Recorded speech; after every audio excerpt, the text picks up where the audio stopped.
রথযাত্রার আগে জ্যৈষ্ঠ পূর্ণিমাতে জগন্নাথ দেবের জন্মতিথি অনুযায়ী শুরু হয়ে যায় স্নান যাত্রা। এই দিন ধরণীতে নেমে আসে স্বর্গের সকল দেবতারা। ব্রহ্মার আদেশে পারিজাত সুবাসিত পূর্ণ পবিত্র জল দিয়ে শ্রী ভগবানকে স্নান করানো হয়।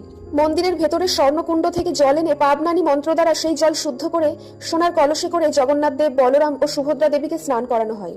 এই দিন ভগবানের স্নানবেদী মণিমুক্তা, মালা, চামর দিয়ে সাজানো হয়। চারিদিক চন্দন, কর্পূর, ধূপ, ধুনো ও ফুলের সুগন্ধে মোহিত হয়। আকাশের দিকে মুখ করে ভগবান স্নান মঞ্চে নেমে আসেন।